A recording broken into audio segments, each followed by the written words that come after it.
नमस्कार, मी प्रतीक्षा स्वागत करते तुमचं प्र स्टोरी वर्ल्डमध्ये. सदर कथा ही पूर्णपणे काल्पनिक असून त्याचा वास्तवाशी कोणताही संबंध आढळत नाही. आपण ऐकत आहात अपरिहार्य. दर्पण घाबरून थोडी सरकली. तो भिंतीला टेकून आणि हाताची घडी करून तिला पाहत होता. कुंदनने पाण्याचा ग्लास त्याच्या हातात दिला आणि तिला त्याच्याकडे पाहताना पाहिलं. स्वधाला ताप आला होता.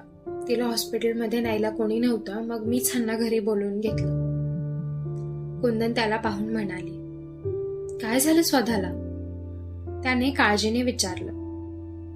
ताप आहे थोडा, बाकी काही नाही, कुंदन म्हणाल्या. ठीक आहे, आराम करतेय ती? समरने विचारलं. हो, मी आलेच, म्हणत कुंदन आत गेल्या. डॉक्टर, मलाही थोडंसं बरं नाहीये, थोडं चेक करता का? समर तिला पाहून म्हणाला. काय होतंय तुम्हाला? दर्पणने चाचरत विचारलं. इथे दुखतंय, समर डोक्याला हात लावत रागाने म्हणाला. चेक करावं लागेल मला एकदा, प्लीज. दर्पण उठून सोफ्याकडे इशारा करत म्हणाली. ठीक आहे, या मग आत. समर मागे हात करत म्हणाला. ती काही म्हणणार तेच कुंदन बाहेर आली. हा, ये चेक करून तू त्यांना, तोपर्यंत मी पटकन काहीतरी नाश्ता बनवते तुझ्यासाठी, कुंदन म्हणाल्या आणि त्या आतही गेल्या. ही बाई का माझ्या मागे लागली देवा, दर्पण मनात म्हणाली. समर आत गेला आणि दर्पणने तिकडे पाहिलं. ती आहे तशीच उभी होती. काय झालं ग? काळजी नको करूस, काही नाही बोलणार समर भाऊजी तुला, जा, कुंदन तिला असं पाहून म्हणाल्या. नाईलाजाने बॅग हातात घेऊन दर्पण त्याच्या रूमकडे निघाली. तिने दरवाजा उघडला आणि ती आत आली. समर बेडवर बसला होता. दर्पण आत आली आणि तिने बॅग ठेवून त्यातून स्टेथोस्कोप काढला. दर्पणने त्याला चेक करायला सुरुवात केली होती. इथे दुखतंय? तिने डोक्याला हात लावत विचारलं. हो, तो दातखडे खात म्हणाला. इथे? डोक्याच्या मागे हात लावत ती म्हणाली. हो, तो म्हणाला. ठीक आहे, जास्त स्ट्रेसमुळे होतंय तुम्हाला, मी काही गोळ्या लिहून घेते, त्या घ्या, म्हणजे मी काही गोळ्या लिहून देते, त्या घ्या. नाही बरं वाटलं तर हॉस्पिटलमध्ये येऊन जा. दर्पण त्याची नजर टाळत म्हणाली. ठीक आहे, समर म्हणाला. दर्पणने चिठ्ठी देण्यासाठी त्याच्याकडे हात केला. तिचा हात थरथर करत आहे हे त्याला कळालं. त्याने तिचा मनगट घट्ट पकडला आणि तिच्या समोर उभा राहिला. तो 6 फुटाचा आणि ती 5.5 फुटाची, त्यामुळे तिला सहज सरळ त्याला पाहता आलं नाही. तिने मान वर करून त्याला पाहिलं. तिने त्याच्या डोळ्यात पाहिलं तर त्याचे डोळे आग ओकत होते. स्वतःच्या हाताने जेवणाची चव बिघडवून माझ्यावर आरोप लावताना काहीच वाटलं नाही का? मी तर असं ऐकलं होतं की डॉक्टर एकदम खरं बोलतात, ते तुमच्या बाबतीत ते लागू होत नाही का? तिच्या समोर झुकत समर म्हणाला. सोडा माझा हात. दर्पण घाबरून हात सोडून घ्यायची धडपड करत म्हणाली. तुला मी एवढ्या सहज सोडेल असं वाटतं का तुला? तो रागात म्हणाला. तिच्या हातावर त्याची पकड मजबूत होत चालली होती. तिने घाबरून त्याला पाहिलं. कुंदनचा आवाज आला तसं समरने तिचा हात सोडला. दर्पण पटकन बाहेर आली.